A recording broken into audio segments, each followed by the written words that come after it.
crueldade, maus tratos, tortura contra os animais. Geralmente desencadeia-se uma investigação por parte da Polícia Civil e aí chega-se a rinha, né? E aí quando se chega a esse tipo de prática, aí muita gente é presa, porque sempre é um cenário muito grande, de quantidade de animais, de quantidade de participantes, né? E de clandestinidade. As competições entre aves de raças combatentes, conhecidas popularmente como rinhas de galo, são ilegais no Brasil. A luta entre as aves é considerada contravenção penal e quem for flagrado participando ou organizando este tipo de evento pode ser punido. A rinha também é crime, de acordo com a Lei Federal de Crimes Ambientais. A proibição está no artigo 225, parágrafo 1º, inciso 7º da Constituição. O texto diz que é dever do poder público e da coletividade defender e preservar o meio ambiente, vedadas as práticas que coloquem em risco a extinção de espécie ou submetam os animais à crueldade. E ali prevê-se, inclusive, nesse 225, a responsabilização das pessoas físicas e jurídicas no aspecto administrativo, ou seja, com as multas, infrações, etc., no aspecto penal, quando se tratar de crime ou de contravenção, né? E no aspecto civil, que é a indenização, a reparação do dano. E foi com base neste artigo da Constituição Federal que o plenário do Supremo declarou a inconstitucionalidade de uma lei do Rio de Janeiro que permitia a rinha de galos no estado. Para muitos, um esporte, até folclore, mas para a mais alta corte do país, uma tortura aos animais que deve ser banida de vez pelo Estado e pela sociedade brasileira. O caso chegou ao Supremo em 1998, com uma ação proposta pela Procuradoria-Geral da República contra a Lei Estadual Fluminense 2.895, que permitia a realização de rinhas de galo no estado. A lei aprovada em 98 estava com os efeitos suspensos por causa de uma liminar concedida pelo STF em setembro do mesmo ano de aprovação do texto. Para o Ministério Público, a lei conflita com o artigo 225 da Constituição. Além de assegurar o meio ambiente equilibrado, a Carta Magna diz que cabe ao poder público proteger a fauna e a flora. A Assembleia Legislativa do Estado do Rio de Janeiro argumentou que a intenção da norma era garantir que o poder público pudesse fiscalizar e controlar as diversas entidades esportivas do setor.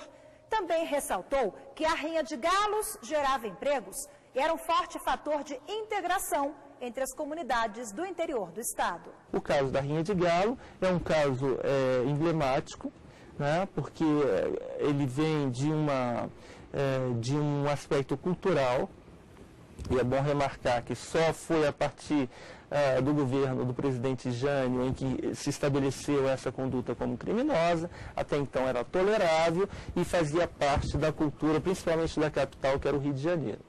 O fato é que hoje não se justifica mais, sob a égide do aspecto cultural, permanecer com esse tipo de conduta, porque hoje a natureza ela deve ser preservada em prol até da qualidade de vida dos seres humanos, como diz a nossa Constituição no artigo 225. As brigas de galos já eram comuns entre os gregos e os romanos em 5000 a.C. Naquela época, havia códigos para regulamentar a prática.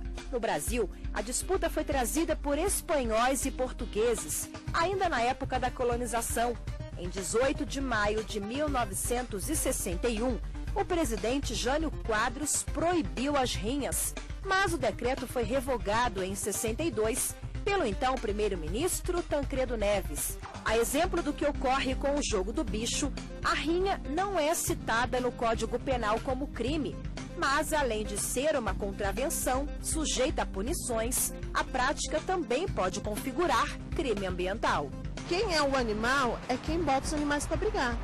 Não é os animais não tem nada a ver com isso. Como é que pega o animal tão indefeso, né? A gente, em vez de cuidar deles, botar pra brigar? Acho uma ignorância muito grande. Bichinhos saindo sangue, um cortado, outros morrendo. Isso não é normal, eu não gosto. Além de ser duramente criticada por diversos setores da sociedade, a rinha de galos também fere a Lei dos Crimes Ambientais, número 9.605, de fevereiro de 98. O artigo 32 da lei cita como crime praticar maus tratos, ferir ou mutilar animais silvestres, domésticos ou domesticados, nativos ou exóticos. A pena será de 3 meses a 1 ano de prisão e multa, aumentada de 1/6 a 1/3 se ocorrer a morte do animal. Atualmente as pessoas não são presas de fato, salvo na hipótese flagrante, mas caberá sempre a fiança. São aquelas infrações que o legislador considera de pequeno potencial ofensivo. Então vai para os juizados especiais criminais e aplica-se uma pena alternativa. Que devia ser proibido prisão para esses caras que fazem isso, né? Na maioria das vezes, os galos que participam das competições lutam até a morte e os que escapam saem extremamente feridos. Para brigar, o animal é preparado desde os primeiros meses de vida. O galo passa a vida aprisionado em gaiola pequena. É privado de sua vida sexual normal, só circulando em espaço maior nas épocas de treinamento.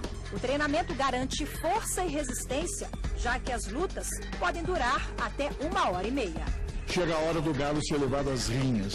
Depois da parelha, escolha dos pares, vem o topo, que é a aposta. E as apostas são elevadíssimas. Eles só querem ganhar, ter lucro, vantagem na aposta. Mas ele não se importa com os ferimentos da ave, né? E também não se importa se a ave perde a vida ou não. Às vezes eles apostam até quem perder... A ave que perder a vida, primeiro é o apostador que ganha. Os galos entram no rodo calçados com esporas postiças de metal e bico de prata. Isso é para matar, isso é para ferir, isso é para cegar. As explicações foram dadas pelo relator ministro Celso de Mello durante o julgamento no Supremo sobre a constitucionalidade das rinhas de galo. No voto, o ministro contou detalhes do sofrimento dos animais. O treinador segurando o animal com uma mão no papo e outra no rabo, ou então segurando-o pelas asas, joga-o para cima e deixa-o cair no chão para fortalecer as pernas. Outro procedimento consiste em puxá-lo pelo rabo, arrastando-o em forma de 8, entre suas pernas separadas. No próximo bloco, você vai ver o voto do relator do processo, ministro Celso de Mello, e de todos os outros que participaram desse julgamento.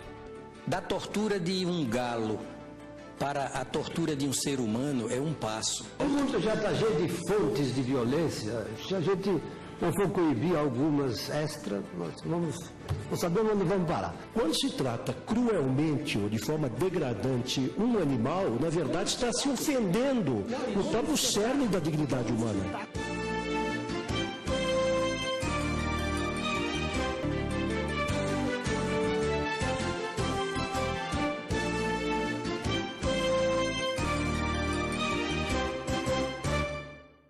Uma competição cruel entre os animais. Uma prática que era autorizada no estado do Rio de Janeiro, mas que por unanimidade foi proibida pelo Supremo Tribunal Federal, a rinha de galos. O programa de hoje é sobre a decisão da Corte de maio de 2011, em que os ministros decidiram derrubar a validade de uma lei fluminense que autorizava este tipo de competição.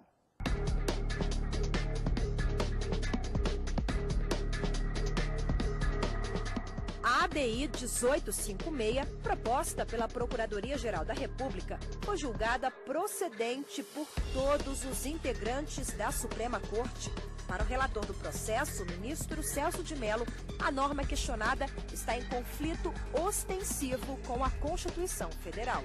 O fundamento em que se apoia a pretensão de inconstitucionalidade do diploma legislativo em referência reside na prática de atos revestidos de inquestionável crueldade contra aves das raças combatentes, galos, Aves que são submetidas a maus tratos em competições promovidas por infratores do ordenamento constitucional e da legislação ambiental que transgridem com seu comportamento delinquencial a regra constante do inciso 7º do parágrafo 1º do artigo 225 da Constituição da República, que contém prescrição normativa cujo teor, após proclamar que todos têm direito ao meio ambiente ecologicamente equilibrado, verdadeiro bem de uso comum do povo e essencial à sadia qualidade de vida, está assim enunciado. Cabe reconhecer, portanto, senhor presidente, o impacto altamente negativo que representaria e representa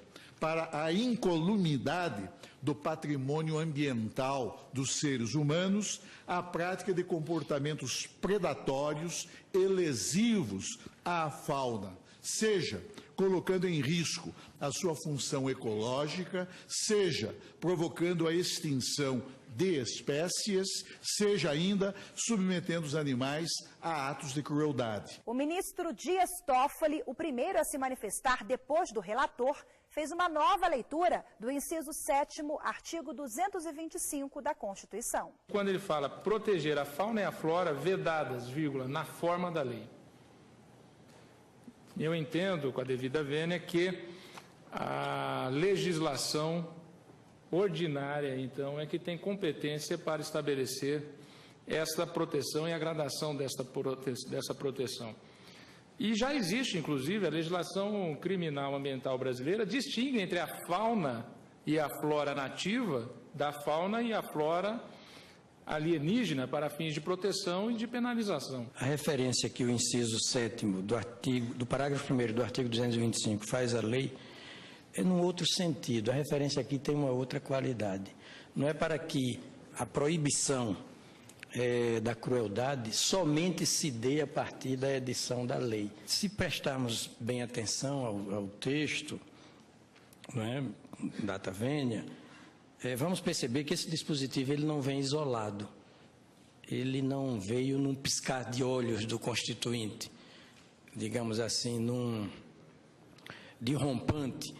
Ele faz parte de todo um contexto constitucional que principia com o próprio preâmbulo da nossa Magna Carta, que fala de uma sociedade fraterna, pluralista e sem preconceitos. E fraternidade aqui evoca em nossas mentes a ideia de algo inconvivível com todo tipo de crueldade, mormente aquelas que desembocam em derramamento de sangue, mutilação de ordem física e até mesmo na morte do ser torturado. Com relação ao meio ambiente, no meu modo de ver, este aqui é o princípio regra, que inclusive supera regras infraconstitucionais quando dispõe, dentre as obrigações da defesa a todos, a defesa do meio ambiente, proteger a fauna e a flora, vedadas as práticas que coloquem em risco sua função ecológica, provoquem a extinção de espécies ou submetam os animais à crueldade. A Constituição tem normatividade suficiente para ela própria proibir essa prática. E nós estamos em sede de confronto entre uma legislação local e a Constituição Federal. Todos foram unânimes em relação ao repúdio à rinha de galos. Ressaltaram que a crueldade e a tortura aos animais são práticas proibidas pela Constituição Federal.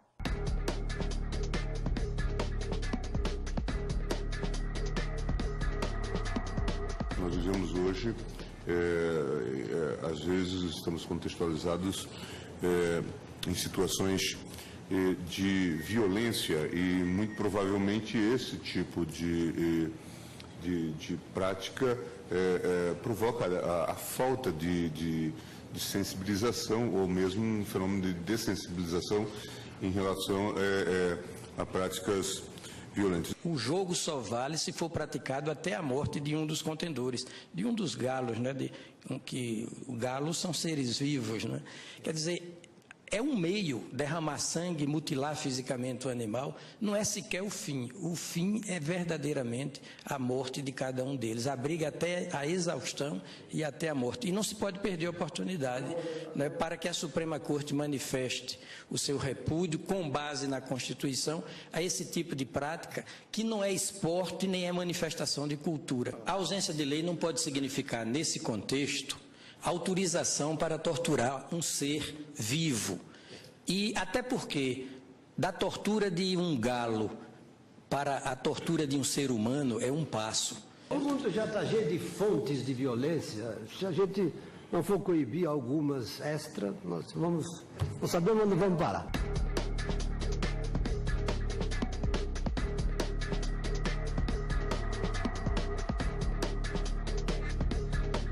Eu não acho justo colocar os animais para se confrontarem. Quem faz isso é um monstro. Inconstitucionalidade por vício formal ou vício material. Para o ministro Marco Aurélio, a lei estadual do Rio de Janeiro falhou ao invadir a competência privativa da União para decidir sobre o tema. Nós estamos no controle concentrado de constitucionalidade. E se formos ao preceito da Constituição, nós vamos ver que a vedação, né, ela está remetida à lei. E penso que padece a lei local de um vício de forma, porque, a meu ver, o trato da matéria teria que se dar em âmbito federal.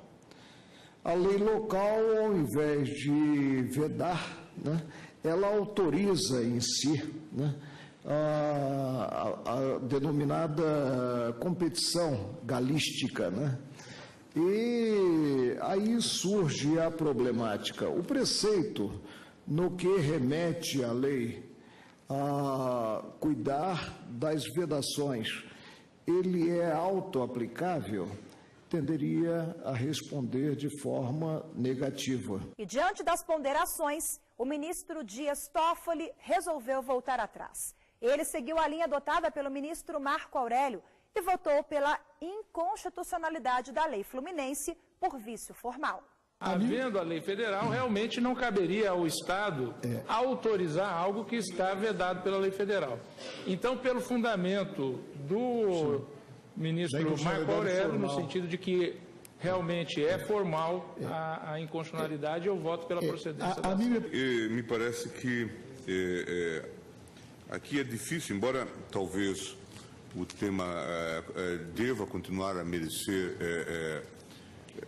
reflexão e talvez esforços no sentido do aprimoramento da fundamentação, a mim me parece bastante difícil, a partir do próprio texto constitucional, alegar-se simplesmente que, na ausência de uma disciplina federal, tal como cogita o ministro Marco Aurélio, pudesse o legislador estadual, não é, autorizar esse tipo de prática. Nós chegamos ao requinte de discutir se matar o galo com lei ou sem lei, se é inconstitucionalidade formal ou material, mas todo mundo está de acordo que nem pode matar o galo e que a lei é inconstitucional. A matéria não está apenas proibida pelo artigo 225, acho que ela ofende também a dignidade da pessoa humana, porque, na verdade, ela implica, de certo modo, um estímulo às pulsões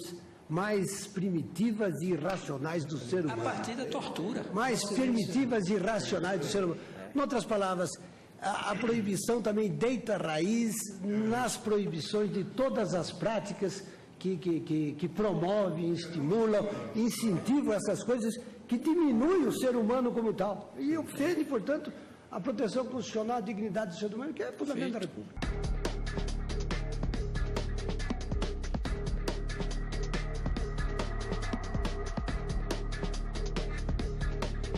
A decisão foi unânime e a lei estadual do Rio de Janeiro, que permitia as competições entre os galos, perdeu a validade. Há um movimento mundial nesse sentido. Proibiu-se agora as touradas em Barcelona.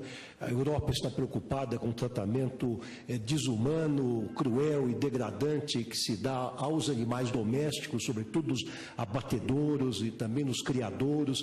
Por quê? Porque está em jogo exatamente esse princípio básico da dignidade da pessoa humana. Quando se trata cruelmente ou de forma degradante um animal, na verdade está se ofendendo no próprio cerne da dignidade humana. Exatamente. Não apenas daqueles que participam deste espetáculo degradante, desse suposto esporte, mas também aqueles que indiretamente são atingidos por ele. Porque as pessoas falam geralmente de direitos humanos ligados sempre à liberdade, o direito à alimentação, ao transporte, à saúde, etc. E esquecem-se que em todas as cartas, em todos os documentos emitidos pelas organizações internacionais e em conferências internacionais organizadas pela ONU, o meio ambiente é pautado como direitos humanos. Todos têm direito ao meio ambiente ecologicamente equilibrado, bem de uso comum do povo e essencial, saudável, a sadia qualidade de vida, impondo-se ao poder público e à coletividade o dever. Se a coletividade sozinha não conseguir fazer com que o folclore, com que a cultura seja uma produção em benefício da vida e da dignidade, incumbe ao Estado vedar práticas que conduzam a isso. Porque é uma tônica, eu acho, que nós precisamos de dar aqui. Não é o Estado que tem que ficar proibindo ou impondo às pessoas condutas que dignifiquem, mas que a sociedade é que deve fazer isso. A sociedade tem de ser democrática para termos um Estado verdadeiramente democrático. O ser humano, ele está precisando ter uma outra educação, sabe? Esse passo é o desencadeamento de alguns passos já dados pelo próprio Supremo anteriormente, quando reconheceu tratar-se expressamente em decisões, em mais de uma decisão do próprio Supremo, tratar-se de um direito fundamental. O direito é assegurado pela Constituição e a responsabilidade não é só do poder público, ela se imputa a cada um de nós. Você vai ver depois do intervalo que antes desta decisão, o Supremo já tinha se manifestado contra a rinha de galos em outros julgamentos. Nós voltamos já.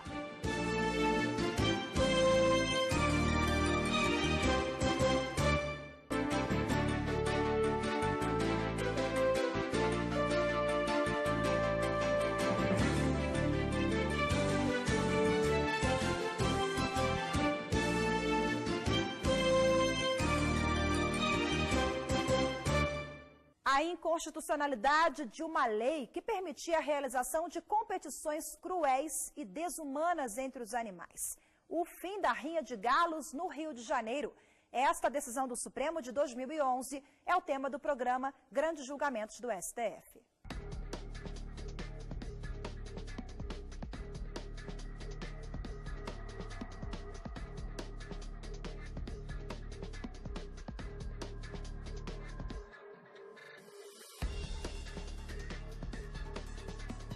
Uma Constituição promulgada explicitamente sob a proteção de Deus é absolutamente repelente desse tipo de autoexecução de animais entre si, porque é uma autoexecução de animais entre si sob assistência, sob o prazer mórbido. E esta não foi a primeira vez em que o tribunal discutiu o assunto. Em 2005, uma lei estadual de Santa Catarina, que permitia a rinha de galos no estado, também foi considerada inconstitucional. A Lei 2.895, de 20 de março de 98, editada pelo Estado do Rio de Janeiro, de teor essencialmente idêntico ao da Lei Catarinense 11.366 de 2000, já declarada inconstitucional pelo plenário desta Corte, no julgamento da ADIM 2514 de Santa Catarina, de que foi relator o eminente ministro Eros Grau, está em situação de conflito ostensivo com a norma inscrita no artigo 225, parágrafo 1º, inciso 7º da Constituição da República, que, insista-se, veda a prática de crueldade contra animais, e que tem na Lei 9.605 de 98, em seu artigo 32, o preceito incriminador.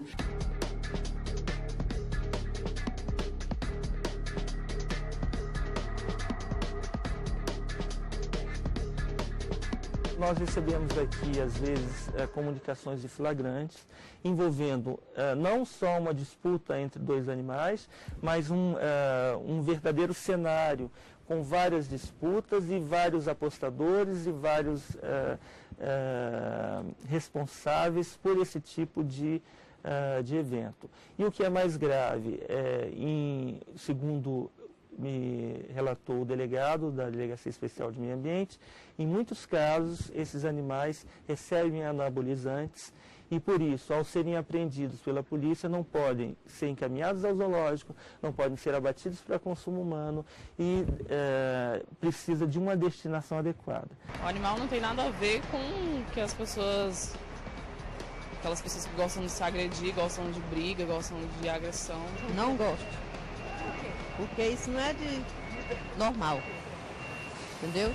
Isso não é de lei. Porque rinha de galos, eles apostam, eles não importam para a vida deles, né? A declaração de inconstitucionalidade da lei fluminense, que permitia as rinhas de galo, foi unânime.